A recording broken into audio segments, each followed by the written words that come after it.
Merci beaucoup, pasteur. On vous appelle missionnaire africain Ben Mutombo Lyon. Merci pour votre disponibilité à nous recevoir chez vous pour qu'on puisse éclairer le peuple de Dieu, la population quinoise ainsi que congolaise en général, par rapport à si on peut appeler ça bien évidemment une clameur publique, bien on peut appeler ça une révélation de sa part, mais sinon c'est un problème qui a fait vraiment bouger un peu le pays. Il s'agit bien de déclarations de notre frère bien-aimé du Foko du Ciel, chanteur célèbre de Dieu, chanté par toutes les confessions, aimé par tous les Congolais. Mais ce dernier a prononcé quelques paroles qui a choqué d'autant plus et qui a arrangé d'autres personnes.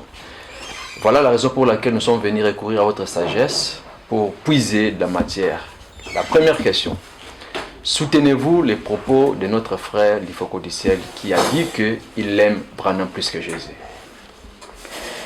Je vous remercie d'abord pour avoir opéré le choix sur moi. J'étais étonné ce matin quand mon fils m'a dit que vous l'avez contacté, que vous devriez venir ici. Je pensais que c'est pour demain ou le lendemain, mais il m'a dit que vous étiez déjà en route en train de venir.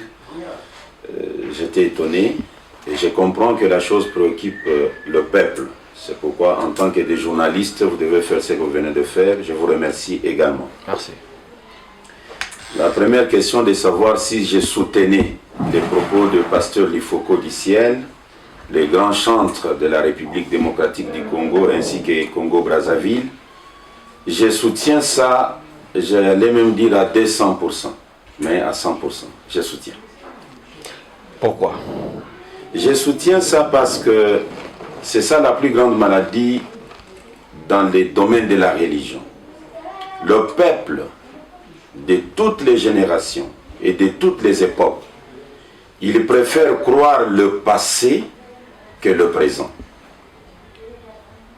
Quand Jésus est venu, ceux-là qui avaient combattu Moïse, ils ont manifesté de l'amour envers Moïse et la foi envers Moïse pour rejeter Jésus.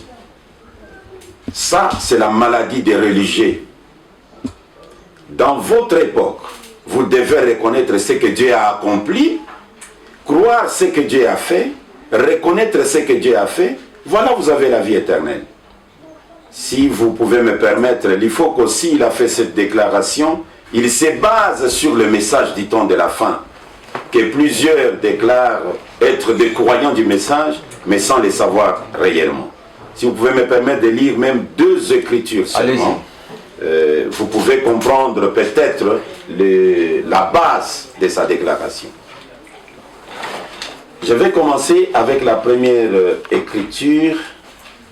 C'est dans le sermon que le prophète Branham a intitulé « Aujourd'hui, cette écriture est accomplie ». Aujourd'hui, cette écriture est accomplie. Prêché le 19 février 1965. Le prophète Branham fait cette déclaration qui va justifier le pasteur Lifoko dans ses déclarations. Le paragraphe 68. Il dit ceci. Vous devez le croire maintenant. Si ces sacrificateurs-là pouvaient ressusciter ceux qui l'avaient condamné, ils ne les condamneront plus. Les sacrificateurs qui ont réclamé le sang de Jésus, qu'il soit crucifié. Branham dit, s'ils le ressuscitaient aujourd'hui comme l'événement est déjà passé, ils ne vont pas les condamner. Il dit ceci. Mais dites-vous, si j'avais vécu en ce temps-là, j'aurais fait ceci et cela. Et Branham corrige, il dit, eh bien, cela n'était pas votre âge, mais c'est maintenant votre âge, c'est maintenant le temps. Vous dites, eh bien, s'il était ici. Lifoko a reconnu que le jour que nous vivons, j'ajoute la deuxième écriture, Et la troisième, et puis je peux répondre à votre question. Là, je suis dans évangélisation du temps de la fin. L'évangélisation du temps de la fin, et permettez avec ces histoires ici, voilà. Je vais lire directement les paragraphes 157. Évangélisation du temps de la fin, c'est prêché le 3 juin 1962. Et là, je suis au paragraphe 157. Le prophète Branham déclare ceci.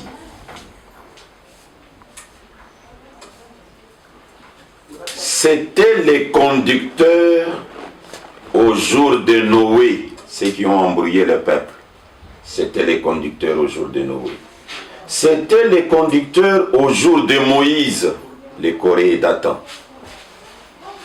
C'étaient les conducteurs au jour de Jésus. Ce sont les conducteurs aujourd'hui dans le jour du Saint-Esprit. Branham divise les époques. Et vous êtes à l'époque de Jésus, vous aimez Moïse, vous croyez Moïse. Mais vous êtes en retard. L'Ifoko a reconnu le jour d'aujourd'hui. Il a reconnu que le jour de Jésus s'est déjà passé. Et maintenant nous sommes dans le jour de Branham. Et dans le jour de Branham, il va aimer Jésus. Et Branham dit, si il y a les gens aujourd'hui, au lieu de croire ce que Dieu a fait aujourd'hui, et ils disent, si j'étais à l'époque de Jésus, je n'allais pas accepter qu'il soit crucifié. Mais il a été crucifié par les religieux, les gens qui croyaient en Moïse, qui croyaient la Bible, qui adoraient les grands Jéhovah. Ils ont crucifié Jésus disant, toi qui es un homme, tu te fais Dieu. Et ils l'ont crucifié. Et aujourd'hui, tout le monde croit que cette crucifixion, c'était pour nous sauver. Mais il est mort en pleurant au-dessus sur le bois du calvaire. Mon Dieu, pourquoi m'as-tu abandonné? Et qui l'ont fait souffrir? Les religieux. Mais à cette époque-là, il y avait une minorité. C'était les Pierre qui l'avaient reconnu. Mais regardez Pierre comment il a souffert pour la position qu'il avait prise. Regardez comment il a souffert. Il y a même une femme qui l'a suivi, lui posant beaucoup de questions. Est-ce que tu n'étais pas avec Jésus? Est-ce que tu n'étais pas avec lui? Ce n'était pas facile d'aimer Jésus à cette époque-là. Aujourd'hui, c'est facile. Tout le monde l'aime. Pendant que tout le monde l'aime, il y a la personne à aimer que tout le monde rejette. C'est celui-là qu'il faut à aimer et à publier dans son église. Et moi, je soutiens cela. Et regarde, la dernière écriture. Comme je l'avais dit que je vais lire juste 3 écritures, je suis maintenant dans les rois rejetés. Écoutez cette déclaration du prophète Branham qui a poussé le pasteur Lufoko, parce que vous m'avez dit d'essayer un peu de sonder pour découvrir réellement la position du pasteur Lufoko. Derrière ces déclarations, il y avait quoi? Voilà. Branham déclare: je suis dans le roi rejeté. Prêché le 15 mai 1960. Les paragraphes 133. Branham dit ceci: tout ce que j'ai aimé et tous ceux qui m'ont aimé, j'ai pris qu'il en soit ainsi, Seigneur. Et je les aime tous, qu'ils soient présents, Père. Je leur offre maintenant la vie éternelle. Je leur offre maintenant la vie éternelle. Et il faut qu'on va jouer avec la vie éternelle qu'on offre sur base de l'amour. Ceux qui m'ont aimé et c'est là que j'ai aimé. C'est pour vous dire que ceux du message doivent les comprendre. Et ceux qui n'ont pas encore pris le message, ça, c'est fort. Il faudrait commencer par leur présenter le message. Qui est Branham? Il est venu selon quelle promesse de la Bible. Et quand on présentera ces choses, lorsque les gens vont découvrir Branham, son identité dans la parole, ils peuvent maintenant comprendre la déclaration de Lufoko. Je pense que ma réponse est claire. Pasteur, si je vous ai bien suivi, Oui. la population nous suit Oui. partout dans le monde. Merci. Donc, vous affirmez qu'au jour d'aujourd'hui, Jésus-Christ est maintenant dans le passé et qu'il faudrait reconnaître quelqu'un d'autre à sa place. C'est ce que j'affirme. Je voudrais que... Je dois avoir la Bible là-dedans, au lieu que je souffre avec les histoires de... Oui, dans ces sacs-là. Oui. Au jour d'aujourd'hui, j'affirme que effectivement, les jours de Jésus, le temps de Jésus est déjà passé, et aujourd'hui, on doit croire en William Marion Branham. On doit l'aimer. Écoutez ce que Jésus dit. Je suis dans Jean.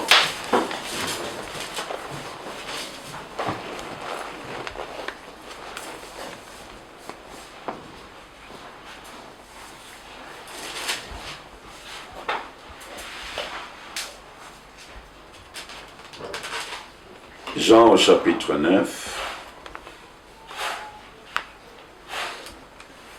le verset 4 et 5.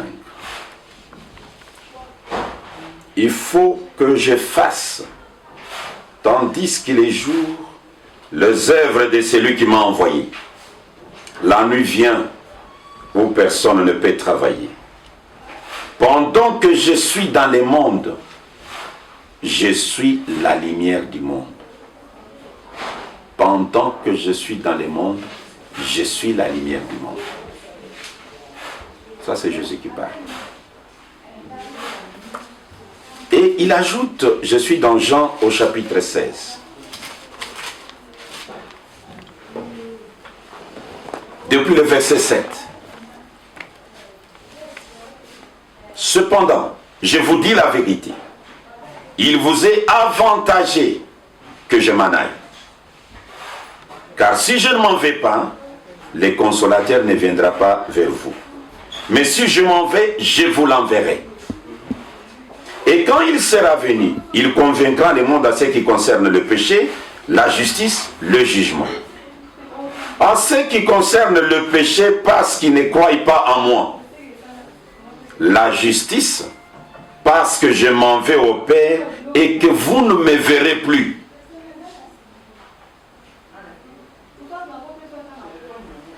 Et ce consolateur, quand il vient,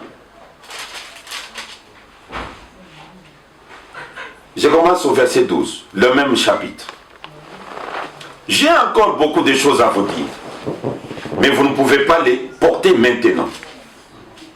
Quand le consolateur sera venu, l'esprit de vérité, il vous conduira dans toute la vérité.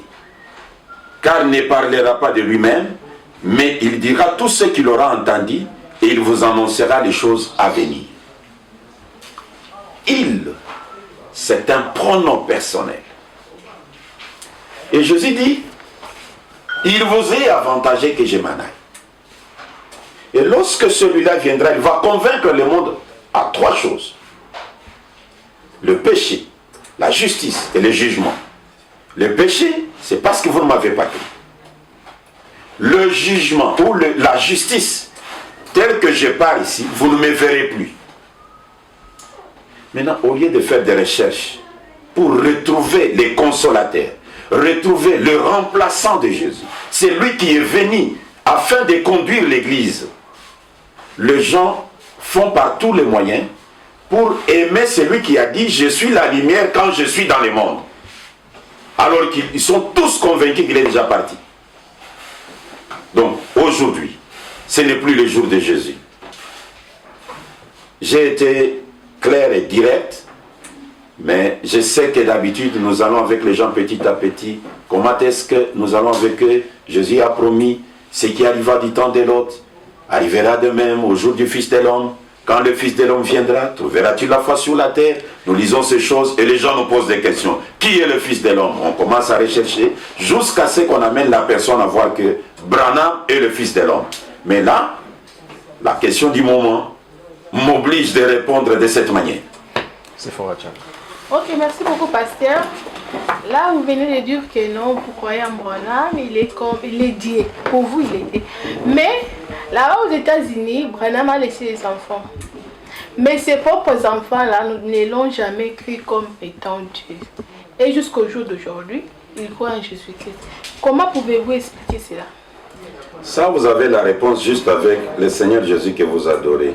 En Israël, on ne le croit pas, ses propres frères, jusqu'aujourd'hui.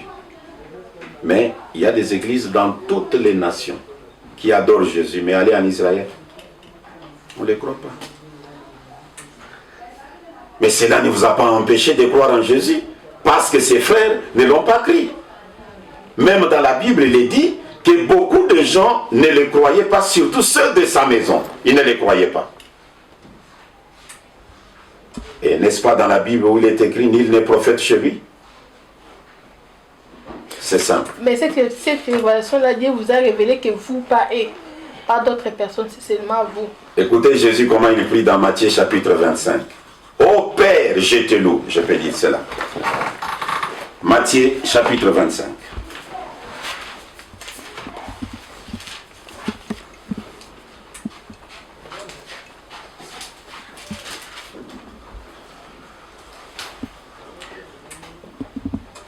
Matthieu chapitre 11, verset 25. J'avais un verset, écoutez. En ce temps-là, Jésus prit la parole et dit, je te loue Père Seigneur du ciel et de la terre, de ce que tu as caché ces choses aux sages et aux intelligents, et que tu les as révélées aux enfants. Oui Père, je te loue de ce que tu l'as voulu ainsi. Quand les choses sont cachées à plusieurs, Jésus lui loue Dieu. On lui a même posé la question, parce que vous m'avez demandé, est-ce que Dieu vous a révélé seulement à vous et pas à eux? On a même posé la question à Jésus, mais pourquoi vous parlez toujours en parabole? C'est dans Matthieu chapitre 13. Jésus dit, je parle en parabole pour que ces gens qui m'écoutent n'arrivent pas à comprendre ce que je dis, parce que s'ils comprenaient, ils vont croire, ils vont se repentir, Dieu serait obligé de les sauver. Je parle en parabole pour qu'ils n'écoutent pas, qu'ils ne saisissent pas. La parole de Dieu n'est pas un code de morale où tous nous devons répéter de la même manière. C'est par la révélation. Et Dieu révèle à qui il veut et il cache à qui il veut. Il est souverain. Alors, pourquoi vous vous référez toujours à la Bible? Parce que là, la Bible appartient au passé, comme Jésus appartient au passé. Mais toujours, vous êtes tenté toujours à vous référer à la Bible. Or, vous devriez, comme vous voyez maintenant Branham, vous devrez maintenant recourir aux brochures qu'il a laissées. Les brochures que vous ne croyez pas, vous croyez à la Bible, je dois parler dans le langage où vous devez me comprendre. Regarde, Luc chapitre 24. Jésus est déjà ressuscité des morts. Il marche en route ensemble avec les deux disciples qui ne l'ont pas reconnu. Quand les disciples commencent à lui relater, parce qu'il leur a posé la question, vous êtes triste pourquoi? Comment vous êtes si triste? Cléopas et son ami lui répondent, tu es le seul qui vit ici, qui ne connaît pas ce qui est arrivé. Quoi donc? Il a commencé à relater. Et Jésus de Nazareth, qu'on a crucifié, voilà. Il parlait à Jésus, mais il ne connaissait pas Jésus, c'est grave. Alors, Jésus commence à parler, il leur a dit, vous êtes des hommes lents à croire tout ce que les prophètes ont dit. Jésus est retourné dans la Bible passée. Il a commencé. Est-ce qu'il n'était pas écrit qu'il devait mourir entre les deux malfaiteurs? Là, c'est dans Psaume. Est-ce qu'il n'était pas écrit qu'aucun de ces os ne sera brisé? Ça, c'est dans Ésaïe. Mais Ésaïe, là, c'était déjà du passé. Il doit se référer au passé pour faire comprendre le peuple le présent. Et moi, pour que je t'amène à comprendre qui est Branham, je dois prendre la Bible. Je dois prendre les promesses bibliques pour vous faire voir que Branham n'est pas tombé comme du néant, mais il a de racines dans la Bible. La Bible avait annoncé sa venue, et comme il est venu, il faut qu'on l'a reconnu. Comme il faut qu'on l'a reconnu, il a compris que non, je dois l'aimer. La Bible l'avait annoncé comme étant précurseur, la personne qui va annoncer la venue de Jésus, de la seconde venue de Jésus, et pas pour dire que non, et pas pour l'annoncer comme étant Jésus ou Dieu lui-même, non. Le précurseur d'aujourd'hui est différent du précurseur qui avait annoncé Jésus à sa première venue. Le précurseur qui avait annoncé Jésus à sa première venue n'était pas né sous la constellation des 3 étoiles. C'était Jean. Mais c'était Jésus qui était né sous la constellation des 3 étoiles. Le précurseur d'hier n'avait pas la colonne de feu sur la tête comme vous la voyez. C'était Jésus qui avait la colonne de feu sur la tête. Donc le précurseur d'aujourd'hui, on dit William Marion Branham, le dernier prophète, termine tout le mystère de Dieu. Il est précurseur, il est lui-même la personne qui devait venir. C'est ce qui complique les gens. Et ceux qui ont compris cela sont considérés comme des fous et des toqués. Voilà, pasteur, il nous reste 2 questions. Mais la première question que je vais vous poser va me faire revenir au devant de notre entretien. Jésus a dit, je suis la lumière du monde tant que je suis encore sur terre. Jésus est parti, il est décédé, crucifié. Il n'est plus la lumière du monde. Il fallait trouver quelqu'un d'autre qui devrait remplacer Jésus. Vous avez dit que c'était William Branham. Mais on constate aussi que William Branham est décédé. Est-ce que... Pourquoi vous maintenez maintenant William Branham? Parce que lui, il est déjà décédé. Qu'il reste jusque-là les remplaçants de Jésus. Parce que Jésus parlait de son physique. Quand il ne sera plus là, il ne sera plus lumière du monde. Alors on dira aussi que William Branham n'est plus là physiquement aussi. Et pourquoi? Expliquez-nous. C'est une très bonne question. Voilà. Parce que je vais ajouter quelque chose là, c'est que nous allons aussi croire aux gens des cas pour Philippe. Parce qu'eux aussi disent que non, Branham aussi est passé. Maintenant, c'est le temps des cas pour Philippe. Mon chef, il faut chercher quelqu'un qui est vivant physiquement. Il s'appuie sur la déclaration de Jésus, que Jésus lui signifiait sa présence. Il dit, pendant que je suis dans le monde, je suis la lumière du monde. Et comme je l'ai dit ici, après son départ, selon ses propres paroles, il doit y avoir quelqu'un d'autre qui doit venir. Mais ce n'est pas le cas avec Branham. Branham n'a pas fait cette déclaration.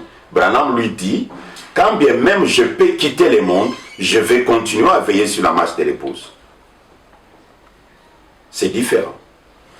Nous avons disqualifié Jésus avec ses propres paroles et nous maintenons Branham avec ses propres paroles. Maintenant, Jésus a quel statut selon vous? Vous le considérez maintenant comme prophète, comme un messager ou... Il a quel statut? Vous savez, lorsque Jésus est venu, il a trouvé les adorateurs de Jéhovah qui s'est déclaré être les enfants d'Abraham. Et Jésus dit, si vous étiez les enfants d'Abraham, vous devriez me reconnaître.